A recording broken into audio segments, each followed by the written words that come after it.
Hello, it's 12:30 on a Tuesday, and I'm so pleased that you're joining myself and my special guest today. It's Tuesday, which means that it's the time for the Mindset Michelle TV show. And I'm so excited about my fabulous guest today. So honoured that he's taken the time out of his very busy schedule to join us. So today's special guest is Victor Perton. Now, Victor, who's also known as the Optimism Guy, the Optimistic Guy, is from the Centre for Optimism, and we are so blessed to have him here today to talk to us about a little bit about his background, about how to be more optimistic in life, and also his journey to being the optimistic guy. So Victor, welcome to the show. Michelle, it is just so wonderful. And I still remember traveling in Paris singing the song Michelle Marbelle. So it evokes all sorts of wonderful imagery.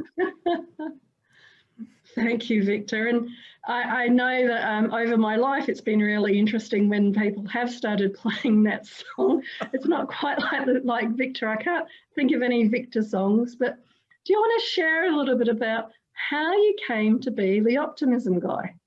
Look, thanks for that, Michelle. It's a long story, so we've only got 30 minutes, so I'm just going to try and do it in 3 or 4 minutes. So I came from a refugee family, so, it was pretty tough 2 generations ago. My grandfather was tortured to death. My grandmother was sent to the Gulag for 12 years. My other 2 grandparents were stateless refugees for a decade. But my grandmother was a very interesting key to it, because despite her ill health and everything that had happened to her, in the late 80s, she rang me and she said, I want you to take me to the first rally of Sąjūdis, which was the Lithuanian freedom movement. And at the rally, she said to me, I'm going to outlive communism. And I thought, wow. And of course, 4 years later, she did. So she was a great role model to me. And then my mother, who at the age of 12 became a refugee, was widowed when I was 7, worked 3 jobs to put my sister and me through school. She died last year in October, ever the optimist. And she said to me, Vic, you've done so many amazing things in your life, but no more important thing are you doing in your life than asking this question of people: what makes you optimistic? And then for me, the journey to get to here, I'd been a barrister, a member of parliament, and then the most relevant period was my time as trade commissioner in North and South America, where everywhere I went, my work was made more easy by being an Australian. The stereotype of the optimistic, positive Australian opens doors. And then after that, I was a senior advisor to the Australian G20 presidency. And at that super elite level of presidents, prime ministers, finance ministers, central bank governors, it was exactly the same. Australians are regarded as no bullshit, and people trust us. And then I came back to Melbourne, and I was astonished by the negativity of language around leadership. And, I had changed from the life that I'd led, but Australia had changed more. And so rather than waste time complaining about it, I set up the Australian Leadership Project. And we interviewed 2,500 people on Australian leadership. And it won't surprise you, the 3 qualities that distinguish an Australian leader is egalitarianism. We talk to the cleaner the same way we talk to the chairman. Self-effacing humour. You and I have already spent, some time today laughing at ourselves. And then thirdly, no bullshit, plain speaking.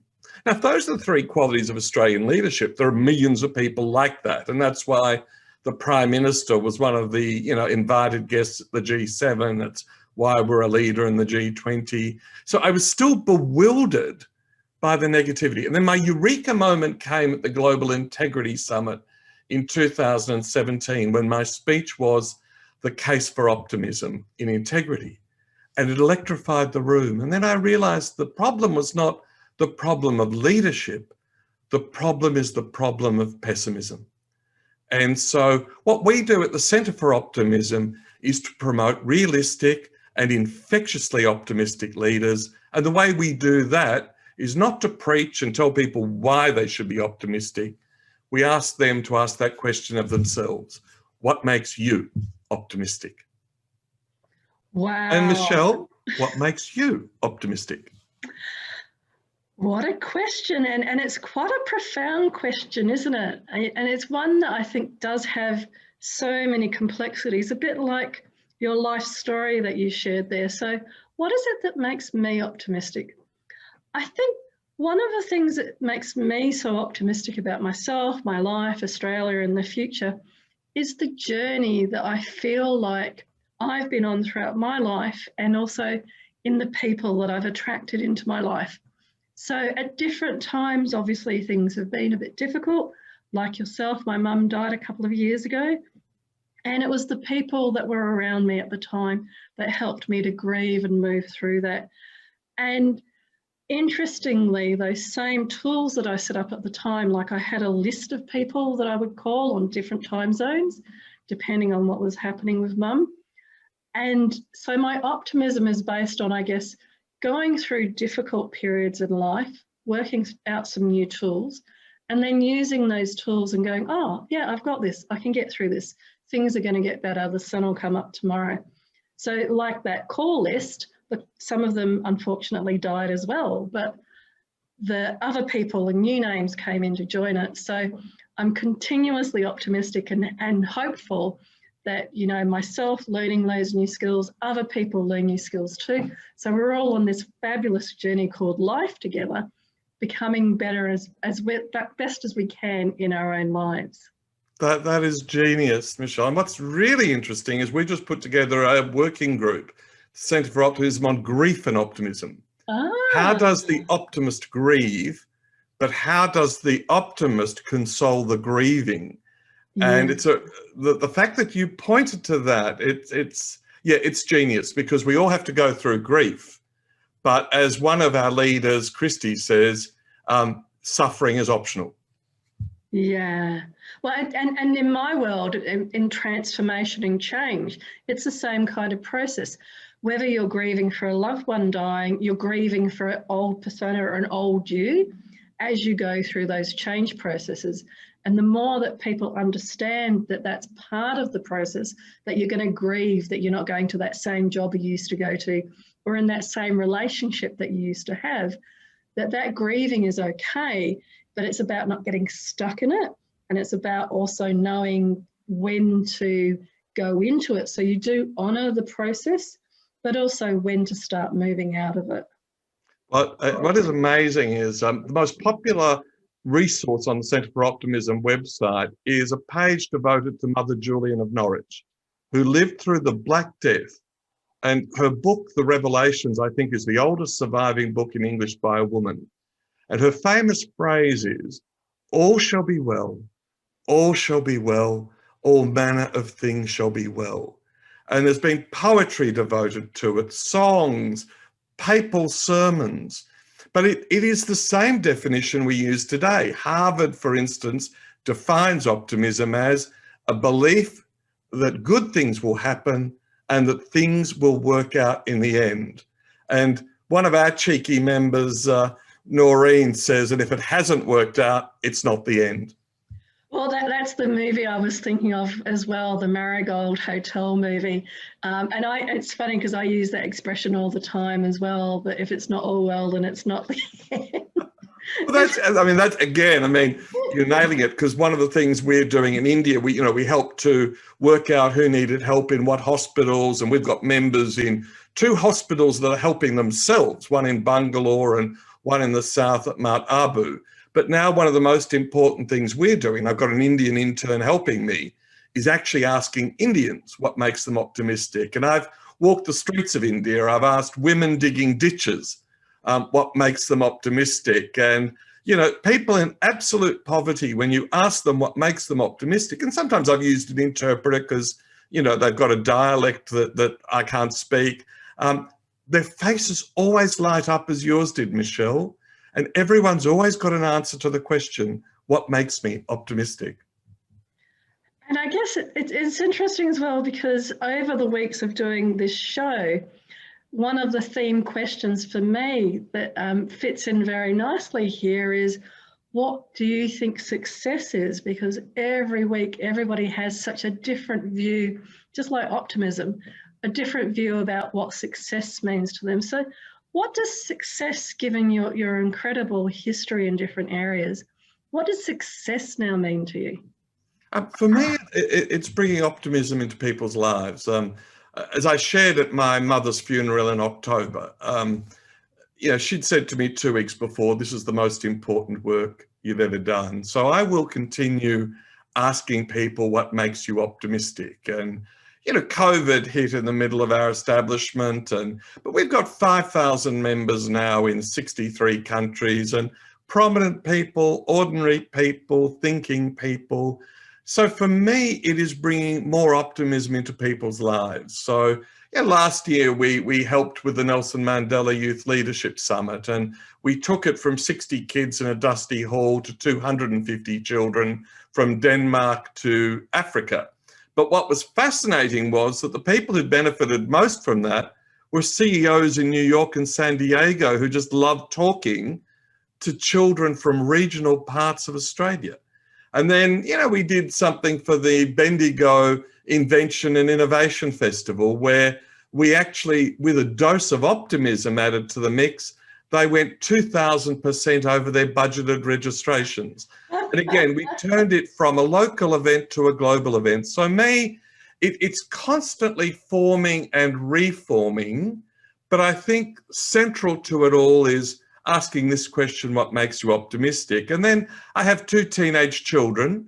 It's helping them to be the best people they can be. And, so this morning, it was about making breakfast and preparing lunch and, helping my son get to school to do the 2 exams he has to do. So family, friends, and, you made a most profound comment earlier about in your grief, surrounding yourself with optimistic people.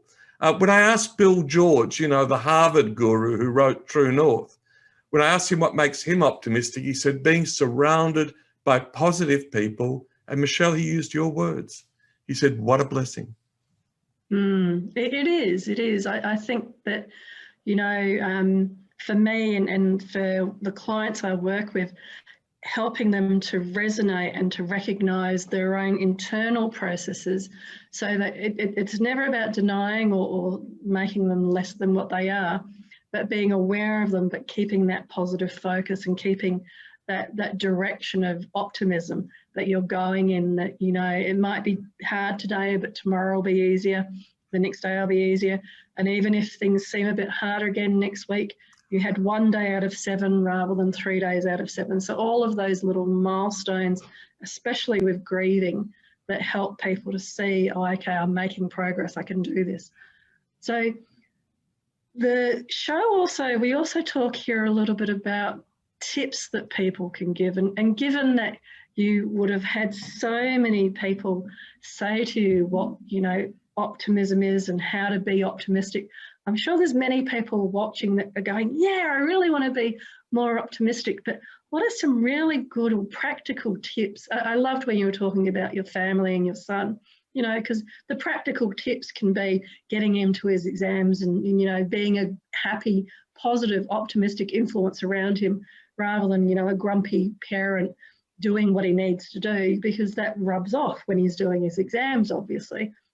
So what might be 3 tips or 3 areas that you could encourage people to be more optimistic themselves? Yeah, so we've got 2025 Habits of the Optimist. So people just want to Google it. Habits of an Optimist is an animated course. It takes between 50 minutes and a lifetime. And people will love it because we've got all sorts of prominent people, including the Australian Boys Choir on video. My favourite habit of the optimist is to smile like an optimist. And that is, as you're doing now, Michelle, whenever you're on a video, check in. Are your lips up or down? Walking the streets, are you smiling at people walking by? And we had a very famous artist from Sydney who'd recovered from drug addiction. And he was walking through King's Cross and people were smiling at him. He was, a typical bloke. He thought, is my zip undone? Have I got spaghetti on my shirt? But he was smiling at them and they were smiling back. So it doesn't matter whether you're at the checkout in the supermarket, on video, smiling is number one. Number two, I mean, we do laughter, but there's only two of us here. So doing laughter yoga with two of us is going to be a bit more difficult. So I'll give you a different number two that has really resonated because we used it in prison. People have taken it away. It's worked in New Zealand. It's worked elsewhere. In Australia, if you greet someone and say, hello, how are you? 60% of people say not bad or not too bad. And do we ever say, oh my God, what's wrong? You know, why is it, what's bad? We don't. It's actually a wasted question and a wasted answer. So Michelle, what I'd like your listeners to do for the rest of the day and the rest of the week is to get rid of the question, how are you?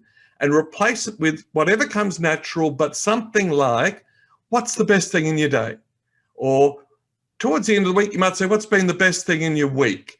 And I did this in a supermarket the other day. I had a checkout lady and we were talking and she said, what do you do? And I said this. And I said, look, why don't you try this for the day and we'll test it with the two people behind us. And there was a mother and a daughter. And when I said, you know, what's the best thing in your day? The daughter was about 12. She lit up and said, I got 82% for my test today. And there was a beautiful conversation. So people get a refund from watching this if it doesn't work, but I guarantee 70 to 80% of the time, it will make your life better. And then the third one that I really like, the University of Vienna Medical School last year produced a report advocating this. The University of Surrey, a couple of months ago, produced a report. It's called My Best Self. And it's pretty simple. The end of today or tomorrow, take 10 minutes to write down a day in your life. 1 year hence, 5 year hence, 10 year hence, everything going right. And what does that day look like? You know, you might start with breakfast, you might be giving a speech, you might be on a tropical island, you might be working hard, and then meditate on it for 5 or 10 minutes. Go for a walk, no phone, no nothing. Just think about that day. And the American military is apparently now using this. It's a very powerful tool for improving your optimism. So that'd be 3 tips. But as I said, we've got myriads and the habits of an optimist. I had a very senior British official tell me it was the best hour she'd spent during lockdown. And I said, oh, surely your husband or lover. She said, that didn't last an hour. Your course was better. I love it. I love it. And I've used that exercise in a different kind of format about writing out what you would like in the future and making it very graphic. One of the things I really love about that exercise as well is that it's about the feelings. So in the same way that when I ask people each week, what is it like to be successful and tips for success, it's interesting that very few people actually say, oh, it's just money, money and more money or power or prestige or whatever. They always talk about experiences with family, with friends, with whatever it might be. And those things are all tied into feelings. And so I really love your second point, all of your points. The first one, the feeling when you smile at everybody and they smile back, you feel connected. The second one about reframing your how are you question to what's been the best thing, because then you're helping people to focus on the best thing in their lives and then they get to talk about it and share it with people. And the third thing around, you know, looking with that positive future focus, it then empowers you to then build it. But the engine, the driver, if you like, of building it is actually the feelings. What does it feel like when you wake up in that 1 year, 5 years, whatever it might be?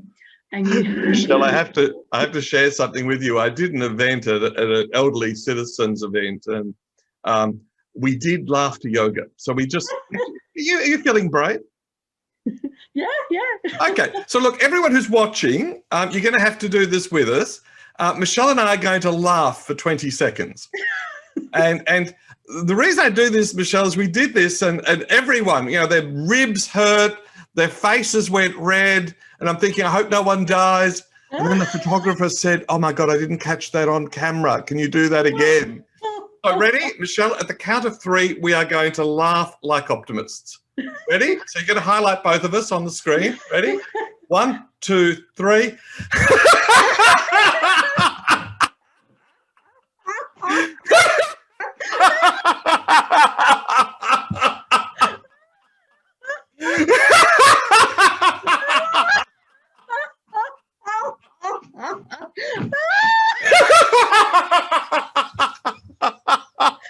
Oh, I think that's enough. I've gone red. My ribs are hurting. But look, if everyone does that 20 seconds a day, and I've got a great friend, I think you know her, Michelle, Ros Ben Moshe, who's actually teaching a course at La Trobe called Laughter and Wellbeing. So that'd be the fourth one I'd throw in. Tell a joke and laugh like hell. I love it. And you know, the funniest thing about the laughing then was I kept remembering the movie When Harry Met Sally, and she was at the table. That's why I started banging the table, because I thought, oh yeah, you know, I remember just instantaneously choosing to feel those emotions. And what a thank you for suggesting that, because what a wonderful way of actually showing that you can just do it. You don't need to be specially trained or anything. You can choose to be an optimist and then just do it, in the same way you can choose to start laughing and just do it as well. And that film, When Harry Met Sally, you know, and everyone in the restaurant says, I'll have what she's having. You know, and you know, all of those old lovely romantic films. I was listening yesterday to the author of The Martian, and he was talking about the sort of science fiction he writes, which is uplifting and positive. And he said, look, that's what I grew up with. And interestingly enough, John Hagel chose us as his Asia time zone for the launch of his new book last week, The Journey Beyond Fear. And he talked about, as a child, retreating to his bedroom and reading science fiction that was uplifting. And one of the difficulties, we talked about teenagers today, is you switch on SBS or you watch any of these Blade Runners and the like, everything is dystopian, not utopian. And I think there's a big argument for utopian literature and utopian movies and utopian shows. And we've got to seek them out. And the other one, if you haven't watched it, Michelle, When Harry Met Sally is one of my top films. The other one is the 1973 version of Lost Horizon, with the music of Burt Bacharach, and, you know, this notion of Shangri-La and the perfect world. And, you know, it's a beautiful film with beautiful music. Oh, fabulous. It's interesting, you know, talking about movies and emotions and feelings and everything, because there's so many that do capture society. I know I came back to Australia a few years ago from living overseas as well, and I was fascinated that every second program was a crime thing about CSI, and realised as well that there was a problem if society was normalising all of that.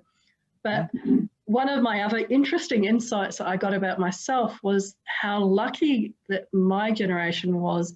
We grew up, you know, watching The Goodies, watching Doctor Who.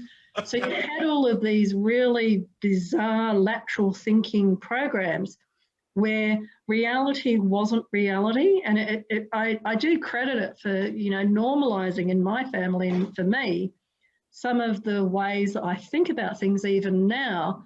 I was at university when The Young Ones was on. So I was literally living with the experience of opening up the fridge and the food in the fridge looking like it was alive, because the other students in the unit, you know, had left all the food there.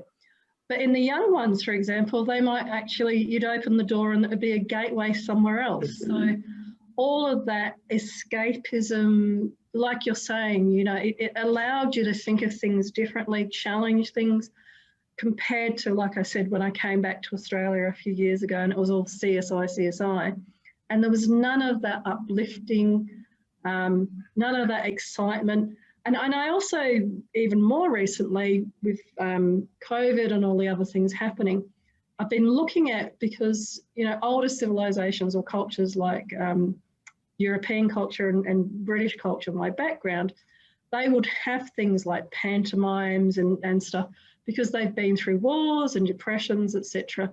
So you even compare the programs that you still see now from there, and they're all happy, silly, uplifting shows, compared to a lot of Australian shows, which are still really heavy and dull and dramatic, and none of it's uplifting. It's all very, very sad and depressing stuff.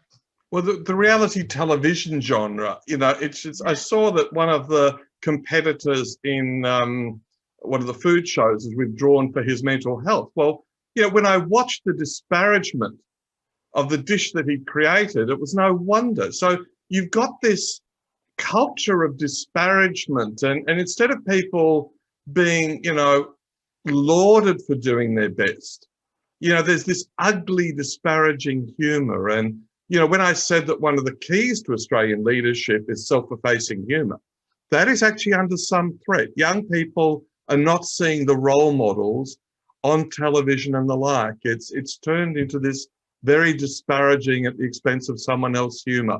And we've got to fight against that. We've actually got to help kids learn the humour that makes people laugh rather than make people sad. I still hear me, but I can see that my image is frozen. Can you still hear me? We can hear you. That's the new phrase in the Oxford Dictionary.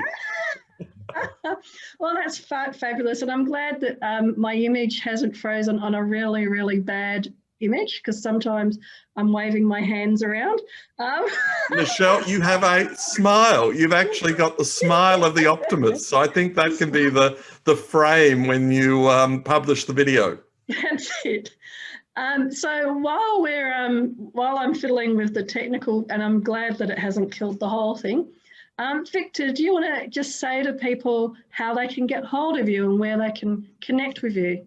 Of course. And look, easiest place is the Centre for Optimism. So if people go to just Google the Centre for Optimism, if you sign up for the free membership, the updates and newsletter one, I'll uplift every one of your watchers and listeners to full membership so that they can benefit, right through 21 and 2022, because we're doing a lot of stuff, storytelling for optimists and all sorts of things. So, and as I said, our most popular page is Mother Julian of Norwich. Our second most popular page is the Marxist Gramsci, who was famous for saying pessimism of the intellect and optimism of the will. So there's something for everyone, but in particular, it's that fostering of realistic and infectiously optimistic leadership, Michelle, which you are an epitome of. Oh, that's very generous and very kind of you, Victor. I just think of myself as, getting up and doing the best I can each day and being really honoured and blessed to be able to have conversations like this with you. That really, I talk about heart singing, and this is what makes my heart sing. So the other question that people are always fascinated by each week is asking my guests, if you had the opportunity to go back in time and talk to your younger self, what would you say to yourself? What pearls of wisdom would you share? Well, I do that every week. There's always a youth audience, and the Nelson Mandela Youth Leadership Summit is there. And I always walk amongst the kids, and we ask them to gather around and ask each other what makes them optimistic. But the other thing I tell children is to remember that the leader looks like the person in your mirror. So I get them to get up and shout that. I get them to look into each other's eyes and tell each other that. And then I say that anyone who's got red lipstick or an erasable pen, go and put it on the mirror in the men's room, the ladies' room. The leader looks like the person in your mirror. And when you remember that, that everyone is a leader at some point, I think that's what I say to young people. Always remember that people are looking out to you for leadership. That's wonderful, and so in tune with what I heard when I was younger, thankfully. It was all about Michael Jackson's song at the time, Man in the Mirror, was so poignant. And still today, it's one of those really inspiring songs. But just like having yourself on the show, which has been also really incredibly inspiring. And I can't thank you enough for coming on today, Victor. Michelle, it has been a great joy. Like you, my heart is singing. And last year we actually did a series with a friend, Carolyn Ward, called The Optimist Heart. Oh. And those who are watching in Sydney, under the Coca-Cola sign at King's Cross, there is a wonderful artist called George Hall. Go and buy yourself one of his paintings called The Optimist Heart. Oh, fabulous. What a wonderful, wonderful way to end. And thank you so much again, Victor. And thank you to everybody watching today. It's been such a pleasure to have you join us for these brief moments in time. I'm sure, like myself, your heart feels full and you just feel so inspired. And I hope that today has helped you with the smiling more, asking different questions about how people are, and also writing out some points around what your life looks like and then being optimistic about it. But until now, thank you all for joining us today. And from my heart to your heart, be great, be fabulous, and be you.